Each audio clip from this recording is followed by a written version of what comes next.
Hey everyone, and welcome back to this first focus here in the Educational Futures series. This is a series that addresses new, innovative, exciting opportunities for your educational environments, whether you're thinking about your office, like we'll be talking about today, or some new pedagogical technique or approach. So today's focus is called Making the Most with Macros, and the real goal of this is to talk about ways of making your home work environment, which now has become the norm during COVID-19, making that environment more efficient and practical in terms of use. We'll talk about a number of different approaches that you can take, ranging from using your phone, using software, using a customized keyboard of some sort, and even something like this, which is called a Stream Deck, that will allow you to do some macros and customization on the fly in some ways that really will make your work environment, in my opinion, much more efficient and practical in the long term as we continue to work in this new virtual setting. So in the training today, we'll look at what macros and hotkeys are. We'll consider some of their benefits. We'll discuss some equipment and technology requirements because there are some issues here that will require you to have technology, perhaps a piece of software or even a piece of hardware, to make it the most efficient and practical work environment in terms of macros and hotkeys. We'll consider how to incorporate macros and hotkeys in your work environment as well. And to start off, we're going to discuss here what a macro is, and then we'll really delve into more philosophical and conceptual issues with macros and hotkeys. Because I really do think that when we talk about the practicality of how a work environment is set up and established by you, the user, it'll make a lot more sense to delve into then how hotkeys and macros can be used in practical ways. So if you don't want to hear the conceptual part of this talk, use the time index here on YouTube to jump ahead to the more practical stuff. But I really do recommend this first part because it establishes some of what will go into making your work environment more meaningful using macros and hotkeys. Okay, to start off, let's talk about what we mean by a macro and a hotkey, and that will establish kind of the foundation of what we're looking at today in terms of our considerations. So a macro is a single instruction, like a key command that you press, that executes a variety of tasks. It's a way of simplifying things such that you don't have to do as many operations to get to a desired outcome. As an example of that, we know some of these hotkeys by memory. So if I hit Control or Option C, that will copy text, say, in a Word document. If I then hit Control, Option, whatever the command is, V, that will paste it into another Word document or another application. And those are really handy to use in a keyboard because it automates a lot of things. And we'll look at this later, but imagine if for every command that you execute, you have to go through a menu. Imagine all those mouse clicks. We'll talk about this later in terms of repetitive syndromes, clicking a mouse too much, pulling down menus. It really will save you a ton of time, and that's one of the goals today, is to talk about time-saving opportunities with all these operations that we will be discussing. And so a macro is simply that. It's a way of doing something that's complex, but doing it in the smallest possible numbers of keystrokes or combinations, depending on what we're talking about in terms of our work environment. A hotkey is essentially the same thing. It's a key or combination of keys that provides quick access to a particular function within a program. You've also likely heard of these as keyboard commands or key commands. Some keyboards, as we'll talk about later, are set up in such a way that they've built in hotkeys or key commands. So very quickly, I could click delete, insert, page up, page down, scroll lock, numerical lock, and so forth. So a lot of this is actually built into our work environment. We're quite familiar with the idea of using hotkeys or key commands in a lot of our operations already. Okay, now as I mentioned, let's jump into some of the conceptual ideas behind hotkeys. We'll take a step back and look more broadly at theories of interaction design and automation in everyday life. And I think you'll see these are pretty relevant to the topics we'll be considering with the practical ideas of really moving towards a more efficient work environment, either through software, hardware, or other approaches. The book I want to mention today in this regard is the important book in design, Don Norman's Design of Everyday Things. Really a groundbreaking book in terms of looking at everyday life and examples of good and bad designs. One of the things he looks at here is, in a series of pages, the issue of how doors are designed. Are they effective? Do they give the user information at their very foundational levels in terms of design that allows the user to know simple things like, do I push or pull, or does this door lead somewhere, or what's the operation I have to take? Do I have to turn a handle or pull a knob? So there's a lot to be found really in the theory of design interaction by simply looking at doors. And so just taking you through some of Norman's analyses, you can see here, when you look at different doors, sometimes you may or may not know whether or not to push or pull on a door, or what part of the door do you have to push on if there's a very long contraption that opens or closes the door. Where do you put pressure on it? Is there something in the design itself that tells you, gives you information as a user how to interact with that object to make it do what you want to do? Other examples here, handles. As he says here, the handle depicted at the left shows inappropriate signals. The form of handle clearly marks grasp, twist, or pull, except this particular door slides, a classic case of inappropriate design. So in other words, there should be correlation between something that is causing an action, an object that you press or pull or interact with that causes something to happen. If you create circumstances where the visual cue or the tactile physical cue is telling you to do one thing, but it does another in terms of the result, as he says with the inappropriate design, that's an example of having to then go back and rethink the design itself. Other examples here, sometimes you encounter a doorknob or handle that doesn't tell you on the surface what you should do, so they have to add a visual cue. They have to put pull on here so that you don't push on it. And there's quite a lot of hilarious examples on YouTube of people having interactions with doors and slamming into doors or windows. You sometimes see, for birds as an example, silhouettes of bird stickers on windows so that the birds don't slam into those particular windows. And the same is certainly for humans when we interact with doors. Here are examples of doors in commercial buildings. In this case, you don't know where to put the force, and you might say, well, why does that matter? Well, if you don't know which way this door opens and you put the force, say, on the left side versus the right side, then that door may not open for you. Whereas in this case, you know that this is good design because you push right there, and the exact place where you push is how that door will function and open and will allow you to exit the building. And we sometimes think about this in cases of safety. If you're on a plane or you're in a house or an apartment building or something like this, and if there's a fire and if all the lights go out, this is when you really do need effective, clear design in doorways, in lighted pathways, and so forth, so that people can escape with their lives. And so we can look here at some additional examples of how doors and door knobs and door handles really do relate to this topic that we're talking about today. Again, what we're thinking about here in terms of the design of a doorknob or a door handle is something that's going to accomplish a simple task. What Don Norman is saying is that a lot of the designs that we work with in our everyday lives are actually causing frustration. And one of the things that he says happens in some of these situations is we blame ourselves. And I wouldn't say this is the case with doorknobs. We maybe can figure out that we're going to push down on this handle instead of pulling up. If we don't figure that out on the first try, we will then try pushing down, and then at that point we can essentially open the door. So some of it is trial and error, certainly with any kind of technology, something that is, quote, as simple as a doorknob or door handle to something as complex as software. But we often blame ourselves when we should be blaming the designers for examples of bad design. So one of the things you might think about today as we talk about macros at the practical level is really thinking about either using keyboards or iPhones or tablets or devices like the Stream Deck or software in ways that are the most efficient for your environment, that reflect those principles of good design and efficient user interaction and interface.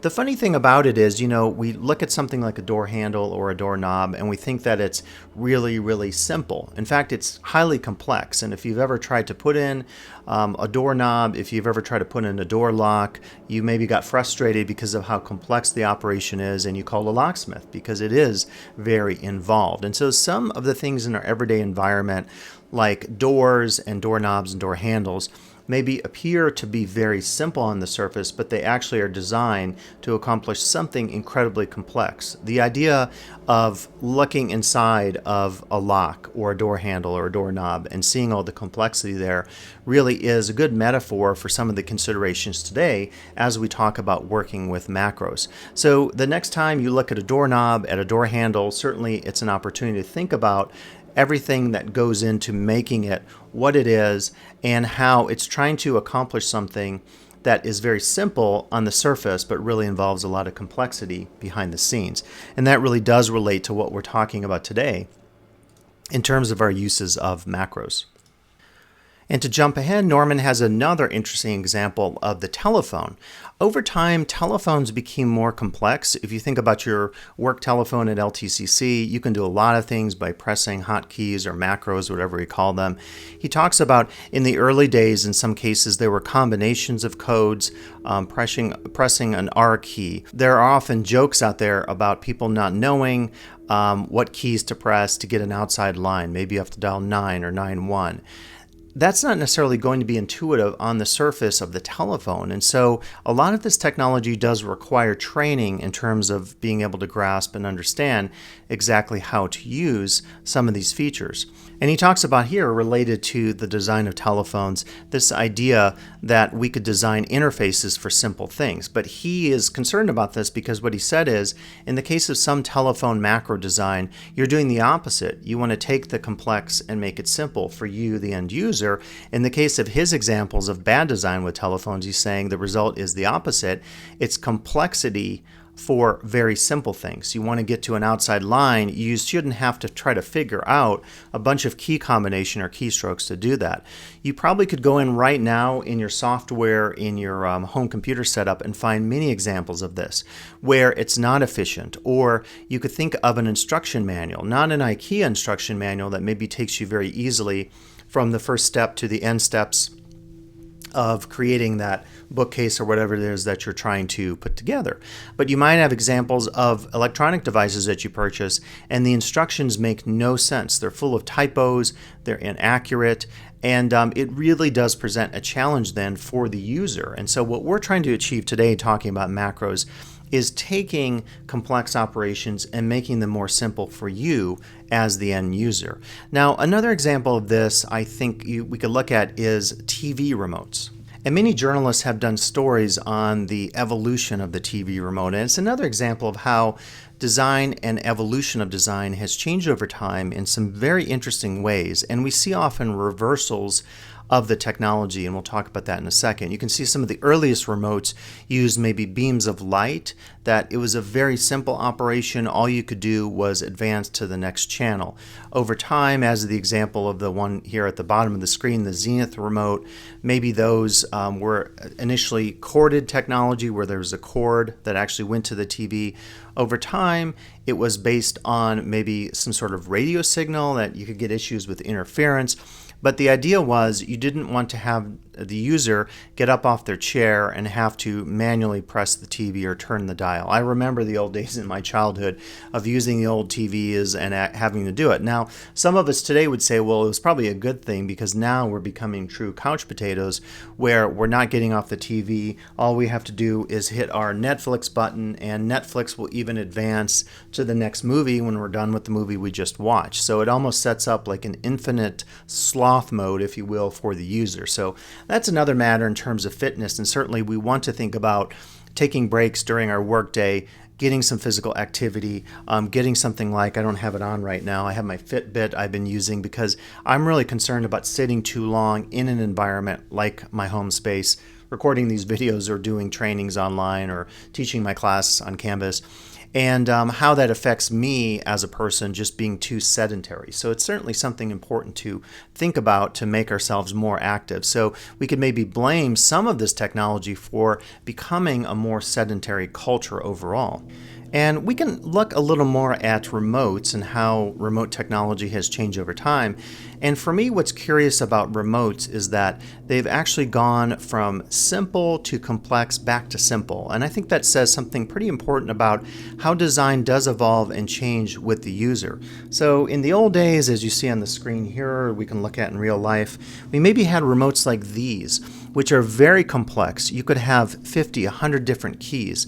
You perhaps remember 5-10 years ago maybe going to Best Buy and you could get these very high-end remotes, $200. They could learn everything in your environment, your VCR, your receiver, your TV set, whatever it is, and you could program everything. We started to eschew this kind of complex design over time, and we moved more towards examples like these, which is my current remote for my TV. Super simple, right? Just a few keys. There are some commands, some macros, hotkeys, as we'll talk about today, built in that allow you to instantly get to Netflix or to Hulu or other stations. And really not much is happening at the level of buttons if you compare the two designs. But in all actuality, you might say that there is something happening at the level here of complexity. What you're often required to do is press one hotkey. It could be this asterisk or a menu key or something like that, and then that takes you to a series of choices on your device itself, like the TV. So in the old days, maybe you had what we call one knob per function design, and we'll talk about that in our next example of using a mixer. That maybe did make it a little easier for a user. But I think the audiences out there have said we want simpler design, so remotes have moved to a more simple and maybe more efficient design. I personally like this better than using those old remotes, because with the old remotes, they weren't always intuitively laid out. So I would have to go and figure out which key was which. Usually the on-off or the record key was red, so that helped. But a lot of the other design was really not good design because the keys are the same size, and the user over time can figure out how to use the remote, but it takes practice. And one of the things we're trying to argue today is to say you shouldn't have to spend a ton of your time learning your tools and techniques and technologies to make your environment more efficient. So we want to talk about practicality in terms of the design of our work environment. And the next example we can look at is the mixer. And so over here I have a mixer set up, and I use this mixer for creating these videos, for my personal music, for doing a lot of things. And one of the things that I think is pretty curious about a mixer is the extent to which you have what we call this one knob per function design. And so very simple things, like if I want to increase the level of something, I can very obviously use one of my faders to increase the volume or to lower it, to increase the decibels or lower the decibels. Yeah, I can also select a particular channel, and this is useful. So if I have my microphone right here plugged into one channel, I know immediately how to control that sound. I can apply equalization to that sound. I can do a variety of different things. So a mixing console actually is a great example of the need for very efficient and practical design. What becomes a challenge for us are situations where we have to click a button, and then that button requires what we call menu diving. It's no different than the situation I described here, where we're trying to do a lot of complex things using one simple button. Even though we have simplicity in terms of this remote design as opposed to our old example, we do have to go in and try to figure out the settings of things, and that can become very, very, very difficult. So in the example of my mixer here, I often find that I am diving into menus because I don't have what's called one knob per function design.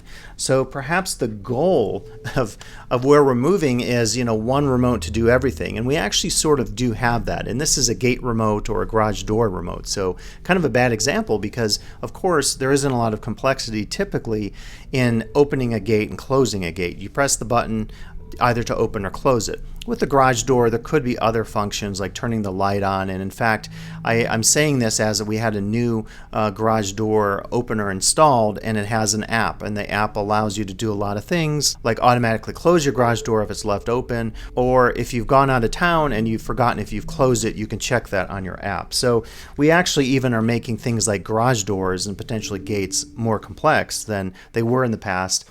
I would argue in doing that, you're actually giving the user a little more opportunity to control things. So it is probably putting back the impetus or the power, if you will, on the end user, which is, I think, a good thing in our discussion of macros today.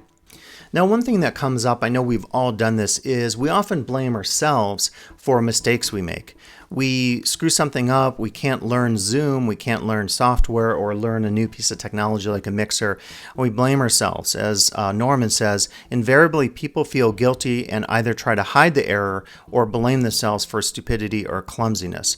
And what Norman is saying is you're falsely blaming yourself. You should be blaming the bad design of someone who created something that isn't very effective or efficient to use, yet you blame yourself because you think it's your fault.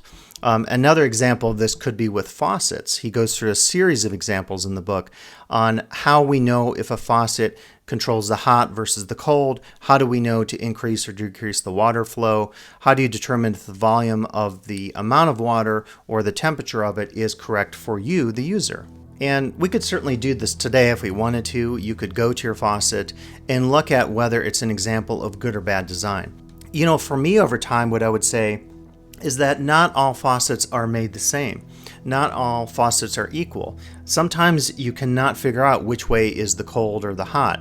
Sometimes when a plumber puts in a faucet for you, you have to make accommodations because of just spatial issues or the particular faucet that you have, such that it might be counterintuitive. You might not have the hot on the left knob, the right knob being the cool knob or the cold knob. With some of the newer faucets today, sometimes you have to work with them a little bit to learn which way is hot, which way is cold. In the example of this Moen faucet here from my bathroom, you can tell, you can look at the cold side being the blue and the red being the hot, but depending on the type of pressure you have to put and the angle you have to move that handle into, it might not be intuitive at first. And so what you do is you learn from, like babies do, if they touch something that's hot or cold, they learn from those more haptic cues, those tactile cues when they touch something.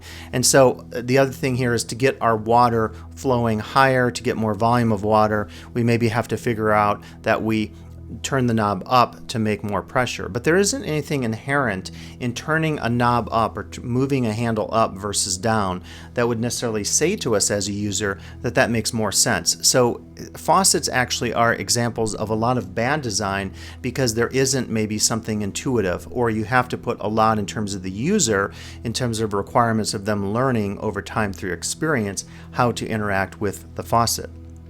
Now, all this being said, I realize fully that the faucet is a very simple example, and we certainly don't typically think about our faucets in this like conceptual sense in terms of design.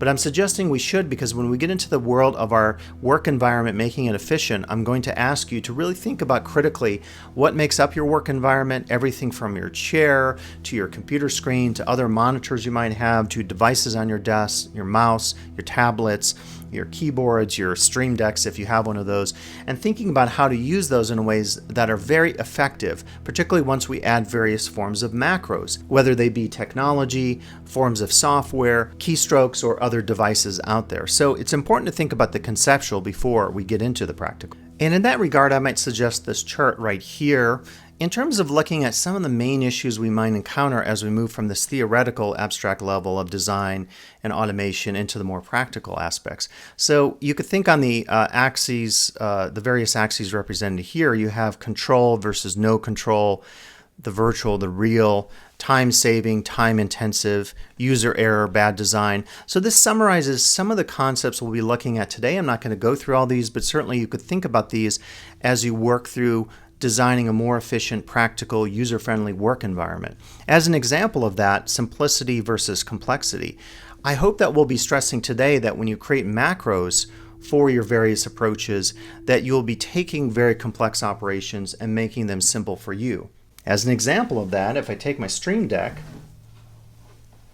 I can very easily press a key and immediately go to a series of key choices to do my video editing. I don't have to do a lot of menu diving as I talked about in the example of the mixer here. So I would say it's very important to think about these issues, the more theoretical ones, in ways that allow you to better refine, design, and execute the kind of work environment that you're looking for in terms of time saving, in terms of making things more simple, and not having to do a lot of repetitive things. Particularly later as we talk about using a mouse, using any device that involves your hands, repetitive stress syndromes or injuries can really be an issue in a work environment that's becoming more virtual. As I said earlier, we're not standing up, we're not moving enough because we're not defining our work versus our home environment.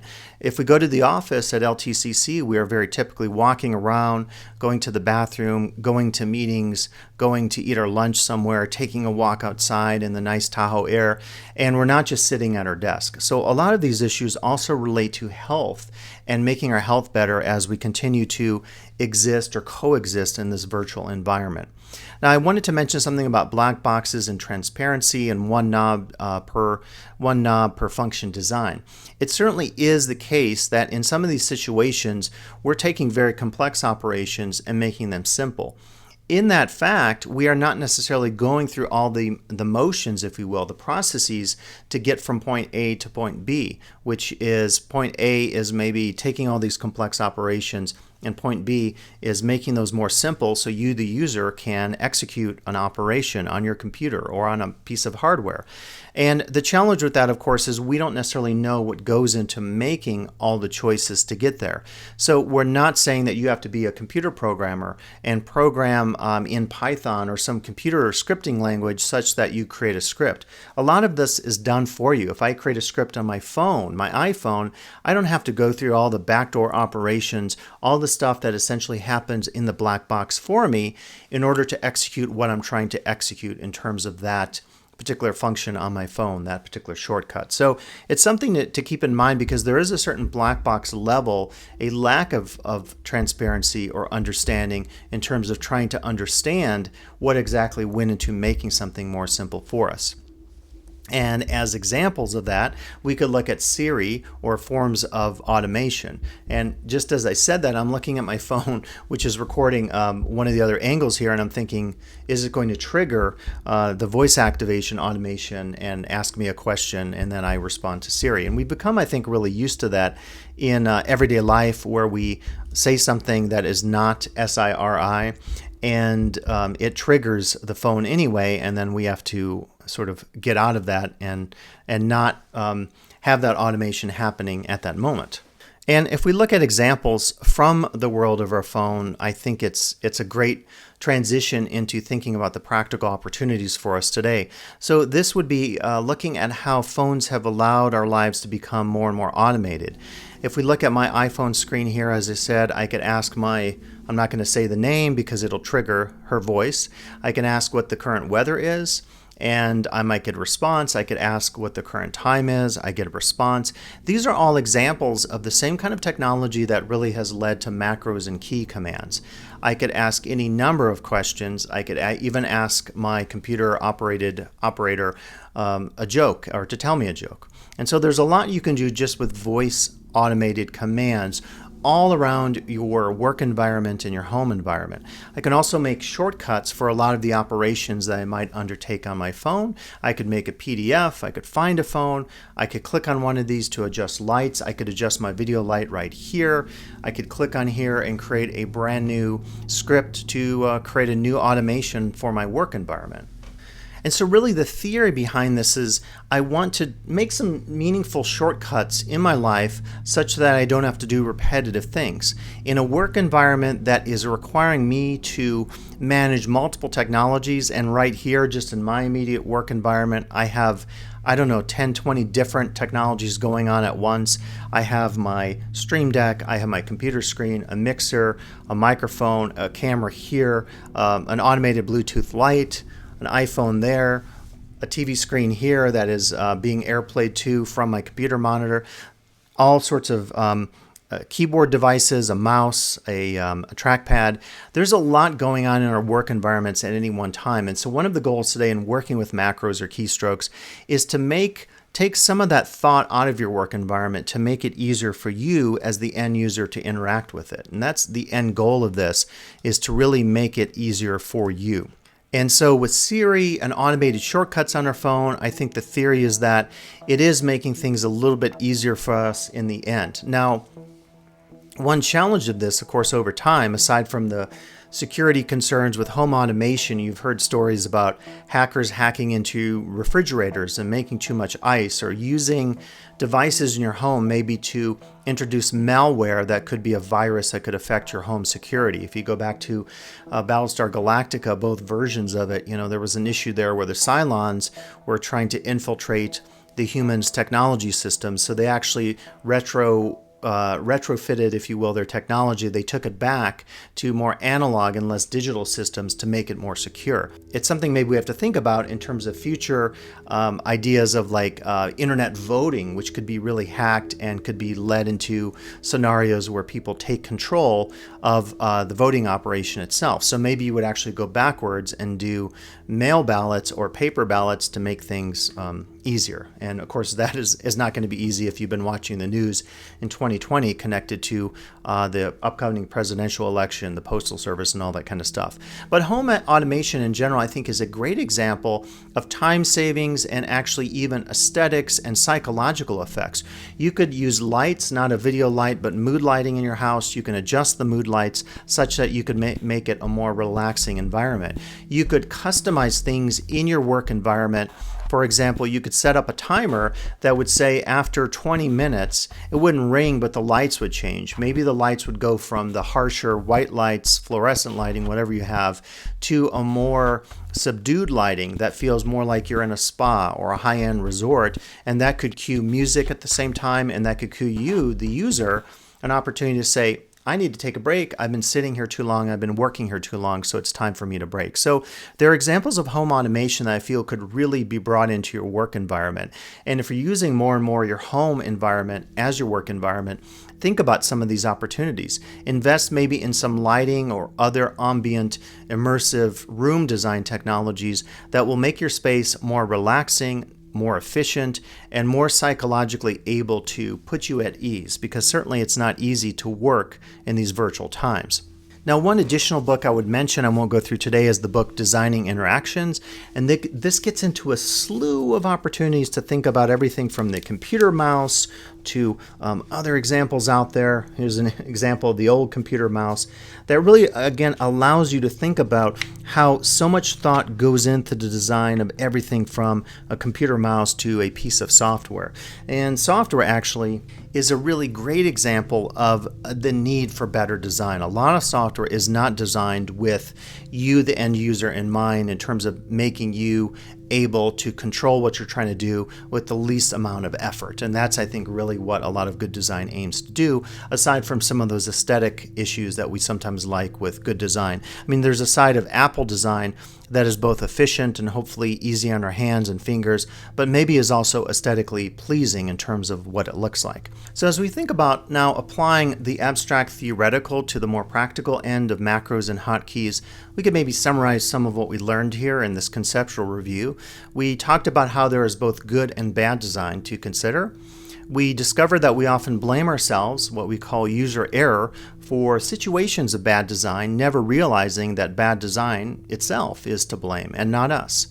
Our work environments are often not conducive to efficiency. As I talked about earlier, we really want to critically think about making our work environment more practical, easy, health-focused, and psychologically adaptive to our needs and tasks that we're working on. And lastly, we can design meaningful and effective shortcuts, which could be software, hardware, or other forms that can make our work environment and our work more efficient and less stressful. So certainly we want to think about these issues as we move now into the more practical side of macros and hotkeys. Okay, so now that we're starting the practical focus here on macros and hotkeys, we can review what they are. So again, the macro or the hotkey is basically taking a complex operation and making it simple through the pressing of a key or one button or something of that nature. Some of our computer mouses or mice are actually designed in such a way that if you right click, if there is a right click, or if you double click it or swipe a certain way, we can actually do certain operations like cutting and pasting or closing a document or something of that nature.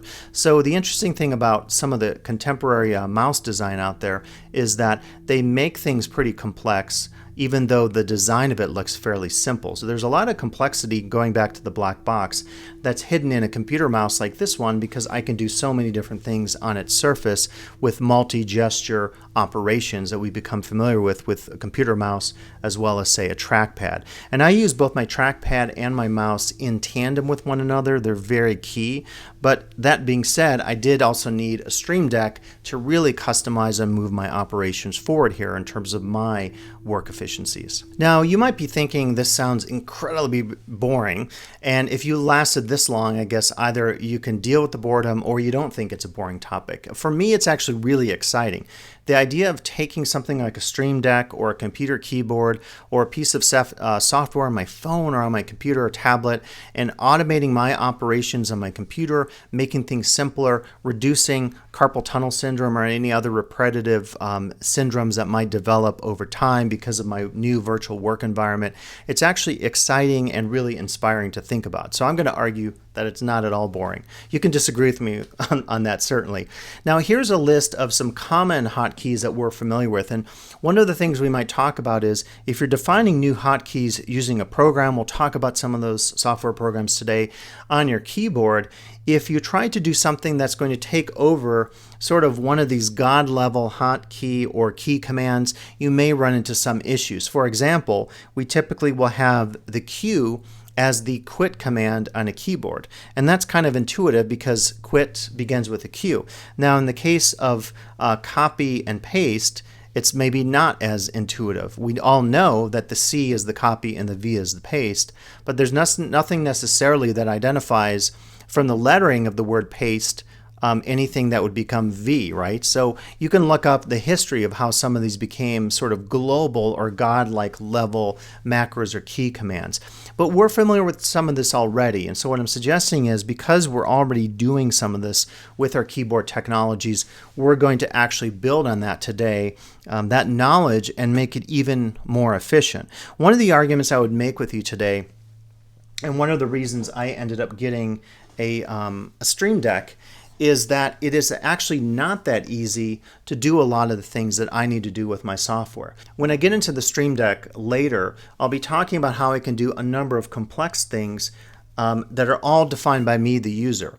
A lot of times when you work with macros or key commands in your work environment, they may already be designed for you within your software. You could go in and customize that, but again, the onus is on you, the end user, to make it meaningful. With something like a Stream Deck or another piece of technology to create macros for your work environment, it potentially is going to be a lot easier because you don't have to do a lot of that programming from the beginning, and you don't have to think through what's the most practical way to assign a particular key on my keyboard to execute a particular command. It's not always that easy to think of what's best. And the only downside of that is then you have to learn over time which key is which. Or you have to go on, and I'll talk about this later, you have to take a keyboard and maybe apply custom labels to that keyboard, because I'll make an argument today that if there is not an iconic representation in the thing that you're trying to accomplish. So we all know maybe that P, with a variety of different keys, control or option or window, whatever that is, creates a print that comes out of my printer. If I don't know that, I'm going to have to learn that, memorize that, and really through repetition continue to work with those commands with a lot of mistakes in between, such that I execute that operation. Really what it comes down to is more kind of in linguistic theory. If you look at Egyptian hieroglyphics, or if you look at some early forms of rhetoric, and people who gave speeches using techniques called the method of loci, where you would use something like a stream, which could create an image in your mind as a speaker. You would remember, as you're reciting a particular part of the speech, the stream. And that stream that you're physically walking by as a speaker, trying to memorize your speech for an audience, might actually have then a real key or mediated connection, or motivated connection, I should say, to go to semiotic theory, between what it is that is in the environment and what it is that you're doing. And so today I would actually argue against the idea that you should try to memorize particular key commands and over time through memory associate those with what you're trying to accomplish.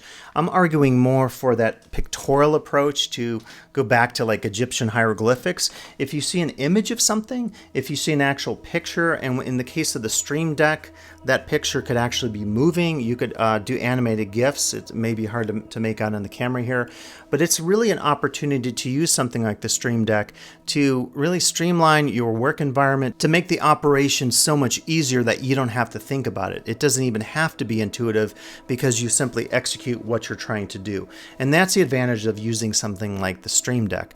And there are certainly other benefits out there as well in terms of using macros or hotkeys. There's speed, efficiency, precision, and control. We can more quickly try to accomplish what we're doing. And believe me, if I'm working in my environment here and I have all these sources of media in my environment, I'm trying to sync between my recorded audio sound, my camera here, my camera there, my computer monitors here, my Stream Deck, my lighting system, all that is very complex. And so what I want to do as an end user when I put this all in Final Cut Pro, my video software, is not have to think through things very quickly. And that's why I've created a series of macro commands. I just simply click on my folder for Final Cut Pro, and all these icons come up that allow me to do things very quickly and efficiently, particularly things that are repetitive. I am constantly, for example, upping or lowering the audio track of my recorded audio here on my mixer in my final video program. I can quickly do that up and down with 2 key commands versus going through a series of operations in the software itself.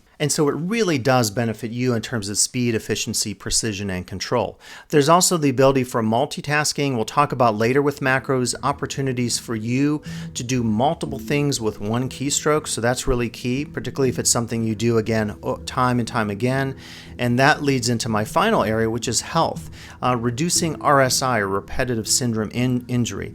If we have to go through a number of menus to accomplish something every time, and we're doing that 100 times in a day, think about how many mouse clicks you've gone through just to achieve what you're trying to do. And in fact, some studies have suggested that any number of us in a given day could click a mouse 5,000, 6,000, 7,000, maybe even 10,000 times a day. And so in order to reduce some of that tendency to have to constantly click something and go through a bunch of menus, we could then use some of these shortcuts of macros and hotkeys in our work environment to have a positive health benefit on all of us, the user. And we can look at an example here. Let me just show you some time saving that can be accomplished by setting up a macro here in the case of my video program, Final Cut Pro. Okay, so we'll take a look here at a really good example of why using macros or key commands in your work environment could be a really smart move. I'm really going to show you here how you can take a number of mouse clicks and menu diving operations and turn that into 1 or 2 at most clicks here on the Elgato Stream Deck. And we'll talk about the Stream Deck later in this video in terms of its practical uses. So first off, I'm inside here in a program called Final Cut Pro. This is actually the video I'm working on as we speak. So I'm doing all the edits on it. And as you can imagine, at any point in my work, I am looking at, we're talking about hundreds of possible operations, as you can see here. So this is all different camera angles, titles, audio adjustments, all kinds of things, and it's pretty immense thinking about all the number of operations at any given time. What I can do then is, instead of having to go every time into a menu and click on something and adjust it and do that another time, again, all those repetitive clicks on your fingers and your hands do have a health effect as well as a psychological effect, just tiring you out. One of the drudgeries of modern life certainly is working often in conditions like these during these virtual shutdown times of COVID, in which we don't get enough breaks. And if we can reduce the time that it takes to complete a given operation, then guess what? We're actually going to have greater happiness, we're going to feel better about ourselves, we're going to have better health, and so forth. So really important to think about. So I won't get into the operations of the Stream Deck now, but let me just say this is simplifying a lot of things that happen here. I can, using a program which I'll cover in my new video on the Stream Deck, I can actually go in and assign any of these keys, customize it in any way that I want. So what I've done here is I've created a folder. I can launch Final Cut Pro, which is this app here, by pressing that button. It's already loaded, so I won't do that again. But I'll press this little icon here, which is a folder called Final Cut Pro. And you can watch along on this camera, of course, at home. And I have all these operations that come up. If I wanted to, I could have screen after screen of all these various key commands. And so one of the things I like to do is I might zoom in and zoom out. So I can actually do that on the keyboard by doing a key combination here, which I happen to have memorized. But if I wasn't in that situation, I could do it right here. So if you watch along on the screen, as I'm doing this, I'm zooming in.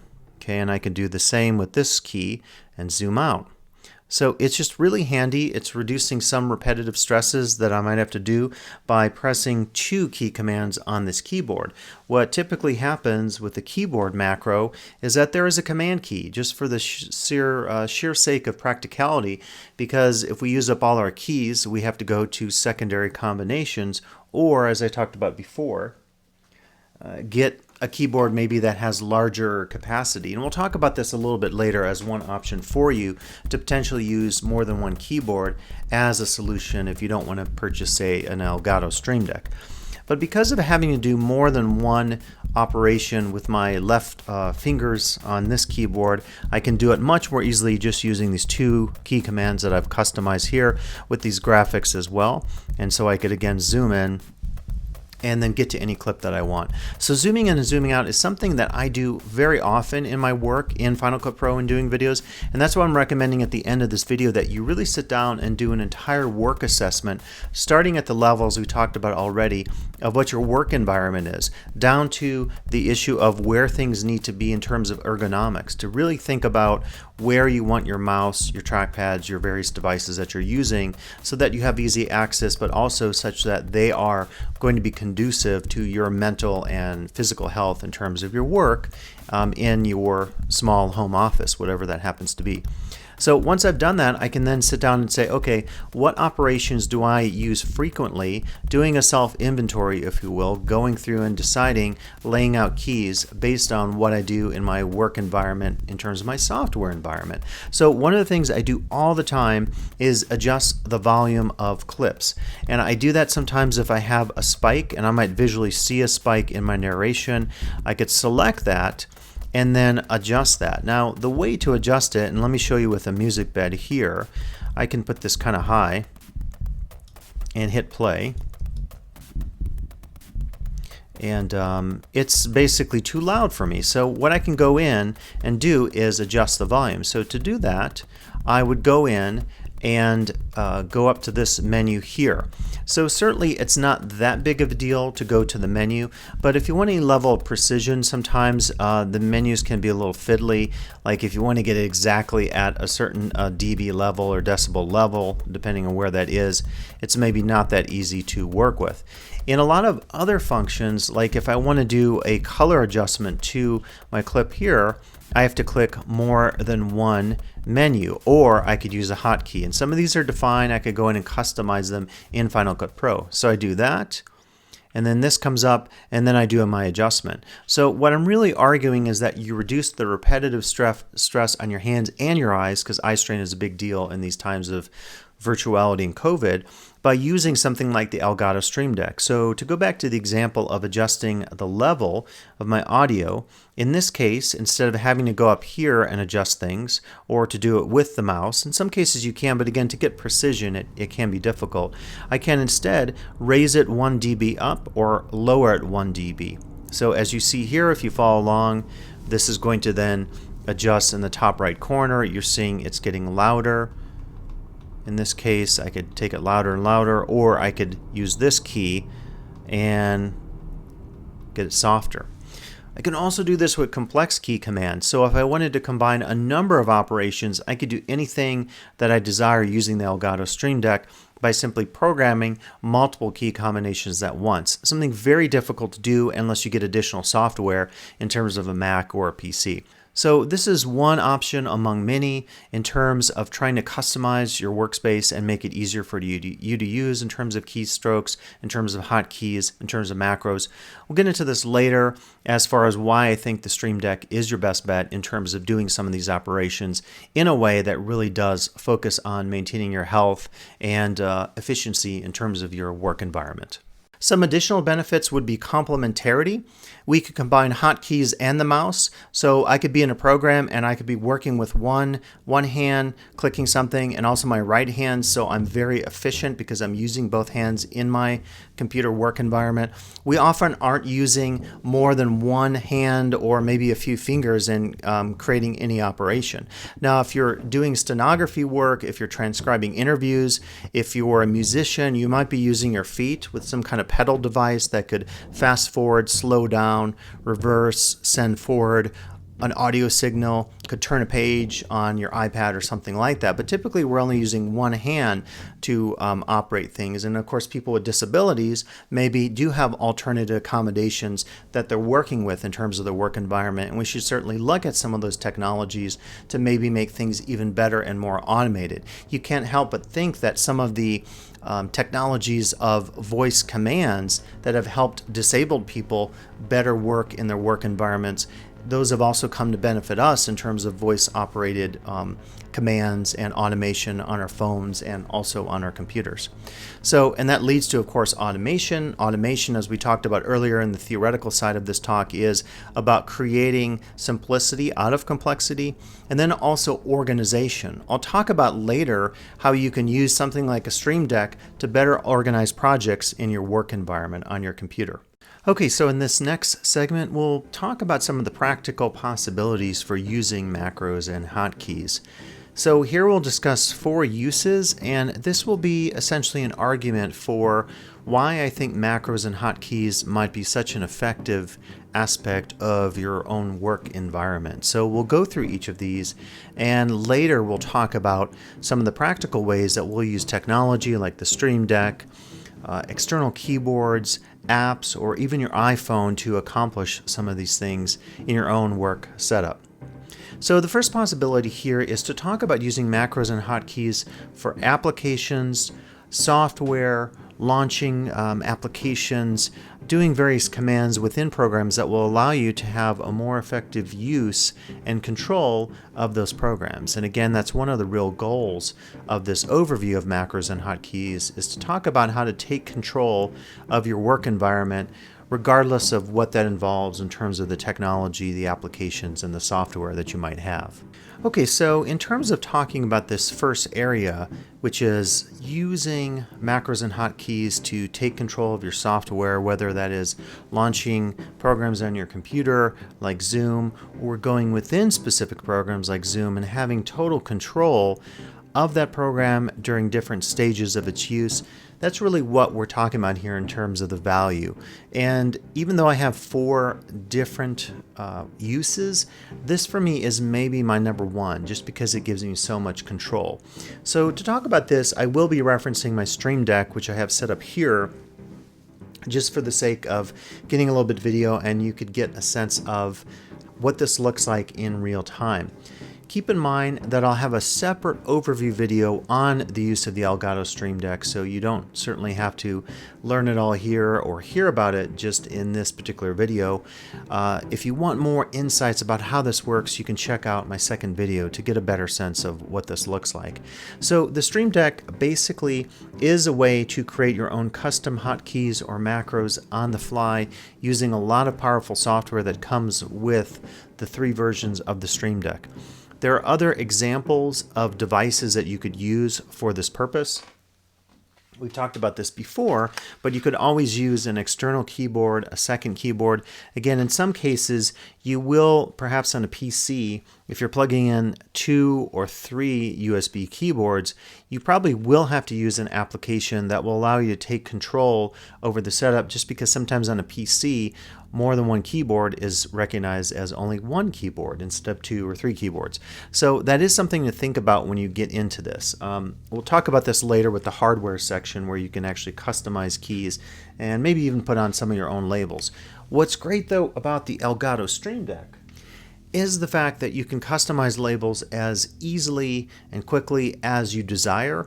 You can go on here and add your own icons. What I've done here for my application purposes is I've created here these various icons, and if I click on one of these icons, it'll immediately launch that program, which is, for me, one of the best features of using the Elgato Stream Deck is the power that it gives me over launching applications.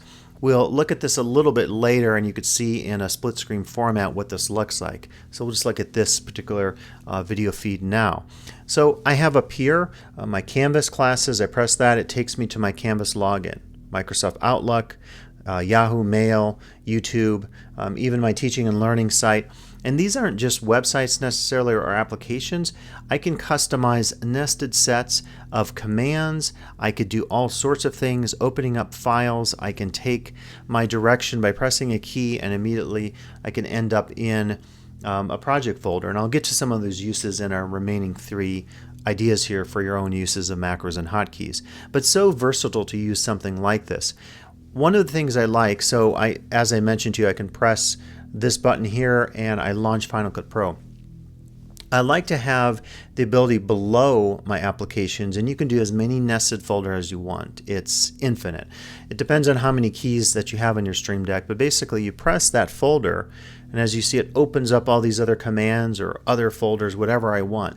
Each of these icons could be a separate folder, and hence I'm saying you'll never run out of space on the Stream Deck in terms of storing everything that you want, whether it's an archive, whether it's commands for your program, whether it's opening programs, opening documents, whatever you possibly want. Great opportunities for class organization as well. But again, since we're focused on this app control, in addition to launching apps, one of the things I love about the Stream Deck and macros in general is I can take control of programs in ways that you cannot do using a keyboard. One great example of that is my Zoom folder. So when I click on my Zoom folder, all these icons open up. What I can do is I can go inside Zoom and look up all the possible key commands. For example, this one of a person running is leave meeting or end meeting. I press that, the meeting ends immediately, or I could leave the meeting. Another one is mute and unmute myself. Mute and unmute all participants in a particular room that you're having a Zoom meeting. And what's cool about this is you've probably discovered this by now. If you're running a meeting in Zoom, it's often very challenging to try to control things. And this is one way to take control back of your Zoom meetings. When you're running a Zoom meeting, not only are you trying to do the basic commands like the ones I have on my Stream Deck, you're also doing things like organizing the chat, answering chat questions, making sure that people are staying on track with your lecture or your discussion that you're having in your Zoom session. So having the Stream Deck control of all these application features is just so easy and great to use, and I feel so much more in command of my environment if I'm running a Zoom meeting. One of the ones I love is my own personal video mute. So I turn my video on and off, and because these keys light up, you know immediately what's happening. For example, I have on the front page here a key that when I press it, it goes into airplane mode. So it's lit, and I know immediately, and it'll actually do this on the computer, you can't see that, but I know immediately then that I'm in airplane mode and my Wi-Fi is turned off on my computer. So that's what I love about the functionality of the Stream Deck. That will never happen in a situation like this. The keys, unless you get a higher end keyboard, there are some app keyboards and so forth, but it's never going to light up in the sense that I'm talking about here. So thus I know exactly what's happening in real time by using the Stream Deck. But again, for application control, for launching apps, and then going in the Final Cut Pro, for all these features, and I've talked about this in the video in terms of showing you how this works a little bit, you'll remember the example in this video of Final Cut Pro, and instead of having to do a bunch of menu diving with my mouse or using my keyboard and memorizing key commands, I have a visual representation of everything I might want to do, and I've customized it to my workflow.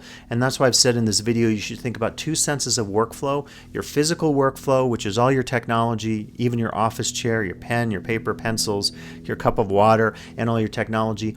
But the second example of workflow or environment is really your software. And not having control over your software in this sort of sense is as inefficient and ineffective as having a broken chair in your office. And we don't think of it that way, but again, in this feature on educational innovations, we're really trying to get a sense of moving forward and going in some new directions with software, technology, pedagogy, other approaches as well. So I really do recommend the use of macros for the sake of both application launching and taking control of commands in the middle of your applications. Again, I'm really focusing on the Stream Deck in this video, but there are other ways that we can accomplish some of those things that we'll talk about here in just a second.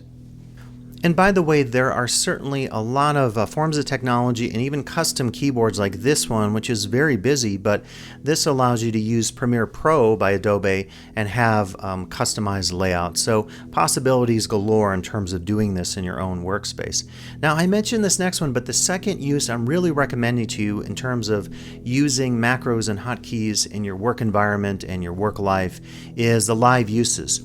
I mentioned right here, but I'll go to it again. So if I click on my Zoom folder, one of the things I absolutely love about working with the Stream Deck is when I'm holding a live Zoom session, I have every command I need right here, and it really is command central in terms of taking control of your Zoom meeting. So it allows you very quickly to change things, to mute and unmute people, to mute their video, unmute your video, mute your video, record the meeting, take a screenshot. Again, as many keys as I want to use, I can use to customize my Zoom workspace. So for live applications like Zoom, or I'll talk about in a later video, OBS, you really can't go wrong in terms of your macro and hotkey possibilities. Okay, so let's go to our next and third use that is possible with using hotkeys and macros in your workspace, and that is the possibility of live archives or archives in general. And what I mean by this is the idea that I can create folders on something like my Stream Deck that again are macros. I press a button, and in this case I'm going to do it and you will see it on the screen. So I'm pressing my Teaching and Learning button. And the minute I press that, I will get all these incredible opportunities to pull up things like my website. It'll take a second to load up here. You'll see it. So I can use this in real time as I'm doing trainings. I can click on one-pagers, like my one-pager on Zoom. I click that and the one-pager comes up here on Zoom, and then I can immediately share that with people. I can tell them, how to download it and all that kind of information. And I can continue to do that. So I could click on my archive here of my Canvas sheet that tells people how to get started in Canvas, download this PDF, and everyone's ready to go. Again, I can create folders based on my own customization. So if I want to have documents in all one, if I want to have files in another one, I can do that. Here's another example of key documents, the faculty contract. So if I'm doing a training in real time, I don't have to dig through my computer or type in a search window faculty contract or go to the LTCC website and find the faculty contract. I press this button here and look what happens. How long did that take? That opened in a matter of seconds. It's just based on the speed. It's a PDF file. It's taking a little time to load up. But the point I'm trying to make is you have everything in front of you. So we think of archives as static repositories of documents, of media, files, of various forms of material culture. But I'm suggesting it can be that. So I can always have this available. So if I'm working on a project, whatever that happens to be for a class, I can set up a folder just for my class, and I click on that, and then I have these archival subfolders of all the various sections of the class. One folder could be for attendance, one folder could be for my syllabus, one folder could be for important documents. So to go back to my setup here, I might click on this next one here. And that is, I was trying to read it. It's actually my faculty onboarding. It's currently empty, so what I'm going to do, using my program here, is fill this up with all the information, documents, websites I want to use. I've got another one here. This is taking us to, I can't see the keys, so I'm having to watch it here with you in real time. This takes me to my year-end report for teaching and learning. So if I want to refer someone to something, if I'm doing a training or there's a question that comes up about something related to last year, I can say, well, here are the workshops we did, here's the information that was sent out to faculty, here are the videos that were created, resources, etc. So it's a really cool way very quickly to pull up information. Another example here, I could click on current projects I'm working on, and so I'd click on that and that would have a project. I could click on the next one, and that's another document. And these are actually documents that I created for a talk at UC Irvine, but I've started to share with faculty here because it's a lot of information about how to use free and open source video and audio programs. So it's a really cool way actually to share information with faculty and others in real time. Here's my class one. As you can see, I need to work on it. It's empty. But the idea is then all I have to do is click on that and all my information is archived for me. One of the things this can do is if I click on it, it'll immediately open a document, a website, anything really on my computer that you can imagine you can load up in a macro or hotkey with the Elgato Stream Deck. So I really do recommend, if you're thinking about this, to consider the Stream Deck, because this idea of doing live archives, as I've described them here, for on-the-fly trainings and workshops and meetings in your departments, is not only going to save you time, you're going to look really professional. People are going to say you're really together because you have all your information in one place and you're not digging for stuff and you're not disorganized. I think one of the things that we owe each other in any organizational culture is self-policing and self-organization in terms of trying to discipline ourselves and be prepared for meetings, to bring everything we need to be on time, and also to have information like this at our fingertips. As we're doing more and more virtual work, there's a lot of lag time that happens in meetings just because of some of these issues with organization. This is one way of addressing this and creating greater efficiencies for ourselves in the organization. That sounds maybe sinister at some level, but I think it does make sense because it allows us to really think about being effective and being good colleagues with one another. So as you think about using your own approaches to macros, do think about this idea of doing archival work using macro hotkey devices like the Stream Deck, and the possibility of doing live archival work I think is pretty cool because you're going to be more organized when you come to a Zoom session, a meeting, or anything of that nature. So definitely consider this use of hotkeys and macros. Okay, so the next use, and the fourth and final use I'll talk about today for macros and hotkeys, would be for projects and organization. And I've already stolen the show in this and mentioned it, but the idea behind this is you could set up folders and have custom folders that allow you to organize all your projects in one place. I don't know about you, but I lose a lot of track and sensibility about where things are on my desktop, particularly as we're doing more and more in these virtual spaces under the times of COVID. So for me, one of the great approaches is to use something like a Stream Deck that has all these custom keys that allows me to better organize my projects. And we'll talk about some of those opportunities in later videos, including my video on the Stream Deck that you should certainly check out. Now, the big caveat here I mentioned is some of the benefits that I'm talking about today, some of these uses of macros and hotkeys are dependent on technology. So as I said, you could think of using a keyboard. If you get an Elgato Stream Deck, there is a bit of a cost to that and an investment, also an investment of time in learning it. But my argument is that could be really worth it for you to invest in some new technology. Okay, and our next focus now is talking about some of the technology and software that you might use to do some of this work with macros and hotkeys. And what I really recommend you do is to think about your work environment first. And to that end, let's watch this video I recorded about my own work environment here to give you a sense of what I'm talking about. And it's actually useful. We can look at an example here of my work environment. I've been talking about it throughout this video, and I'm pointing out here certain parts of my work environment. So I have a monitor that's certainly projecting video or PowerPoints. I have practical things like pen and pencils on my desk. I use these all the time. And we often think about ergonomics of how to reach things. I might have a microphone here, so is the microphone plugged in? what other ways can I think about my desk environment to make it more conducive to me, to make it easier to use. I might have a musical keyboard, which is down here. I use that quite a bit to be able to do a lot of the soundtracks for some of these videos and other purposes. I, of course, have my computer set up here as well, which is really kind of the key. It's the workstation to what I'm working on at any given time in my environment. I have my keyboard that I'm using. It's wireless. It makes it very easy to use. I can have a standing desk situation that allows me to not be tethered by cables. I have my Stream Deck. Speaking of being tethered by cables, it does have a cable. But the Stream Deck, again, allows me to automate a lot of things in my work environment.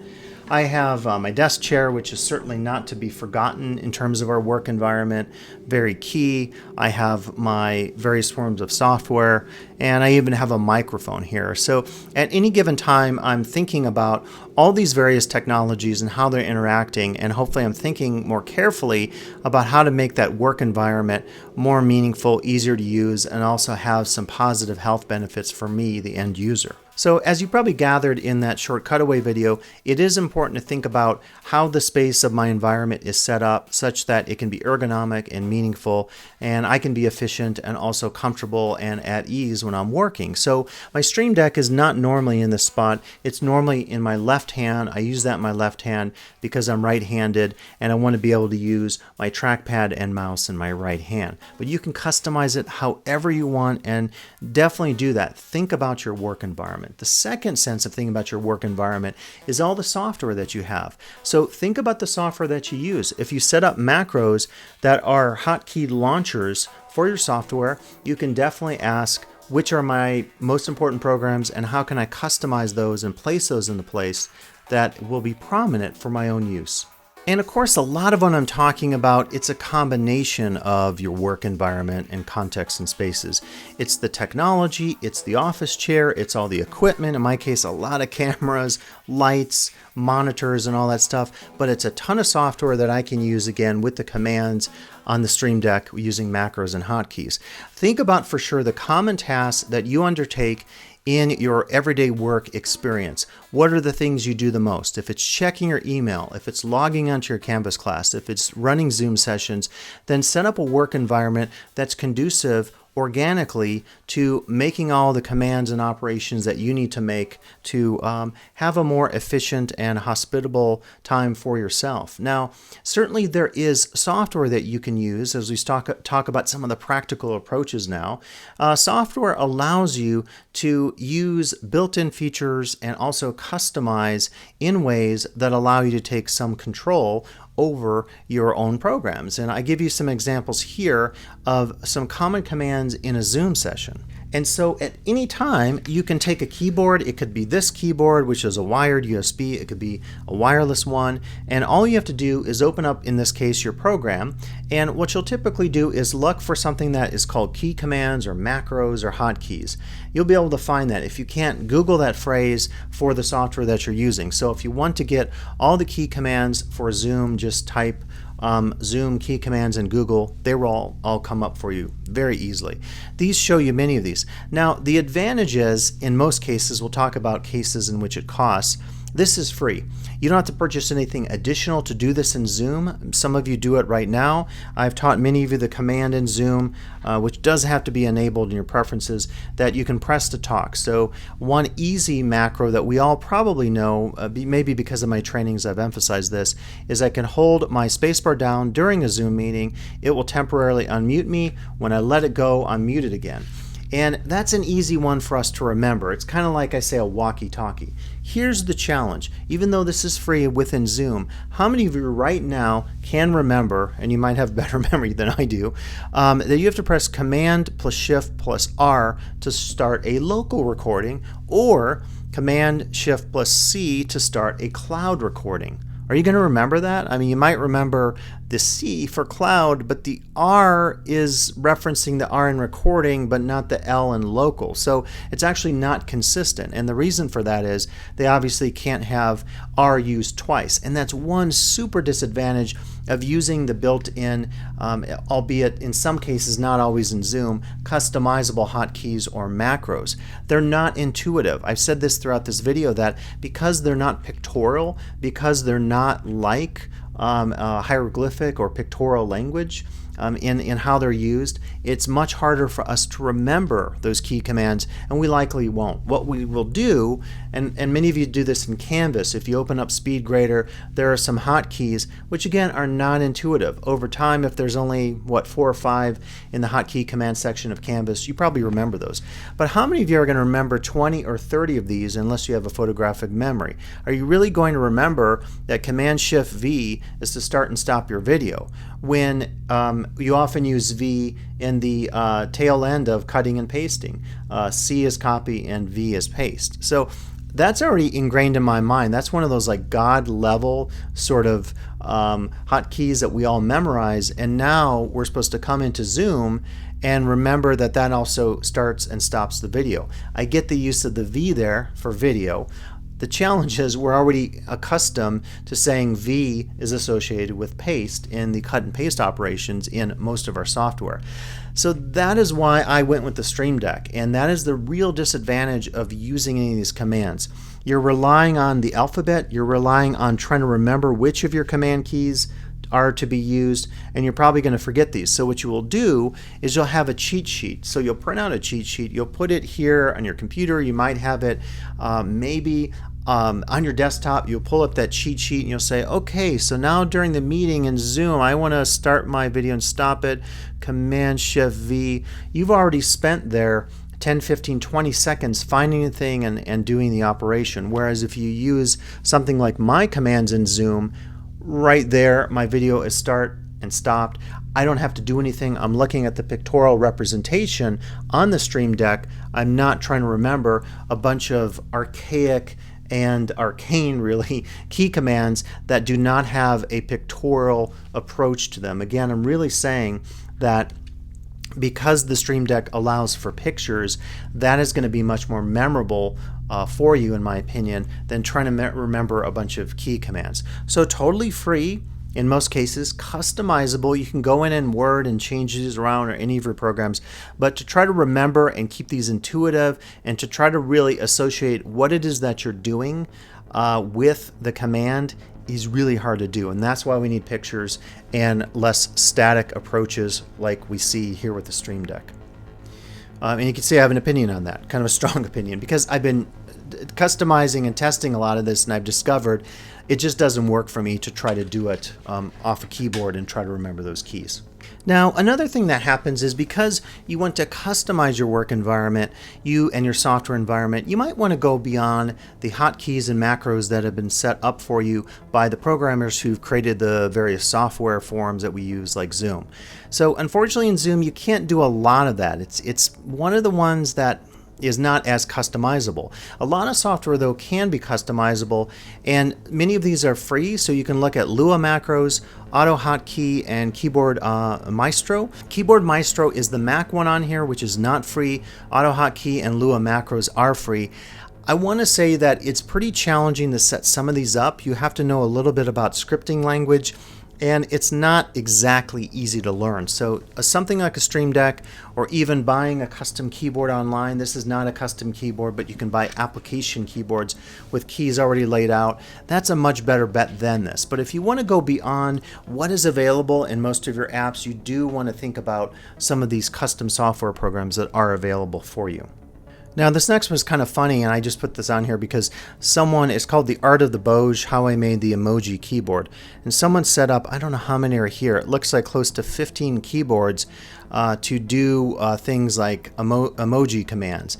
The other thing that often comes up is we owe a lot of debt to the world of competitive gaming and just social gaming out there. So many people are using things like the Stream Deck or customized keyboards to really give themselves more power and control in online gaming sessions. Now, it should be said that in some gaming environments, macros or hotkeys might actually be illegal or not allowed. So they're not always allowed in all situations. But when gamers use them, they clearly have a sense of wanting to have full control over their gaming experience. Now, as I said, you can pick up keyboards as well. You can get a main or secondary keyboard. You can put labels on those keyboards. You can get a keyboard that is app specific, such as one for Logic or Final Cut Pro. A lot of possibilities out there. And a number of those keyboards are app specific and look like a traditional alphabetic keyboard with the layout. You can also get custom skins for different programs. The advantage of those custom skins is you can put the macro layout for that program. You can get a second skin and load that up and put that on there for your other programs. So there are a lot of possibilities there to pick up some of these silicone shortcuts. You can see in some cases they're only $15. Now, one disadvantage of these, they're not inherently pictorial, so there is some memorization or learning through muscle memory of what the various key commands are. Like if you look at this one for Final Cut Pro, certainly it doesn't have the pictorial approach as my Final Cut Pro commands that I have set up here. And again, I can create infinite commands here. The disadvantage of one of these keyboard setups is that it can only be used with the number of keys that you have available. So it's something to think about. Now, you can also definitely decide if you want to attach labels to your keys. And in the examples I have up here, these are often numerical keypads, and these are fairly cheap. So in some cases you could see here, you can get this programmable mechanical keypad that has, I don't know how many keys here, but maybe 30 or more keys. So 48 programmable keys. That's pretty good. So presumably with the software it comes with, you could customize it and create all that programming customization like I'm doing here. And then what you could do is you could buy some printable material that you would put in your printer, and then you could print out custom labels. Those custom labels then could have some of those pictorial approaches like I referenced in my Stream Deck. Like having the red circle for me always indicates the record button. If I press that, then I know it's going to record. And there are other examples of this. The blade command, and this is a custom key set I bought for I think it was $12 or something like that for the Stream Deck. But as you can see, something like the blade command is a razor blade, and that blade command refers to cutting a video file in Final Cut Pro. So for me, I really do need the pictorial. For zooming in and out, I have to have something like a magnifying glass with a plus or a minus, or for decibels up or decibels down, having something like a VU meter here, and then having an up and down arrow. Very easy to remember, and some of the design that's gone into some of these custom key sets for the Stream Deck is pretty amazing and would take you a long time to do on your own. So you can certainly take something like one of these macro keyboards and cut and paste, print out a whole sheet of labels, stick that to your keyboard. Over time, those are going to wear out. If you want to change it or customize it, you physically have to pull the label off the keyboard, put a new one on there, print it out, put it on there, and then go into your program and reprogram it. What's cool about the Stream Deck is because it's a series of keys, miniature screens that I can customize using the two pieces of software that comes with the Stream Deck, I have all my work done for me. It's a very easy set of commands that I do. It's very easy to work with, as you'll see in my Stream Deck video, versus actually printing out and basically attaching sticky labels to a keyboard. So for me, I personally don't think that's the best option. There are some other gaming keyboards out here as well, and these could be interesting for you in terms of trying to create more of an ergonomic space that fits to your hand. You could think about using in certain ways more as a like an old school joystick or something like that. So the sky's really the limit. Once you start investigating macro and custom key boards or keyboards, you're going to find so many choices out there. So definitely you could think about all the possibilities. Now this last one I'll mention here too, so you could see for about $20, according to this person, you could create your own DIY version of the Stream Deck. And we can talk about the price of the Stream Deck in a little bit. But again, you're having to print out labels. So you can certainly do this. You could pick up a keyboard. You could get a USB keyboard like this for next to nothing, maybe $10, Amazon Basic, I think this was, or verbatim. Again, to start attaching stickers to your keyboard, It's maybe not the best option, but it is definitely a cost-effective option. So if you're thinking about not spending a lot of money, that could be your way to go.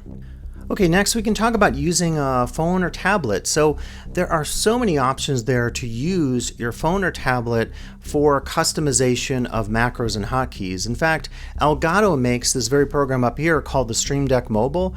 There is a fee, so it's $2.99 per month or $24.99 a year, which is not a lot.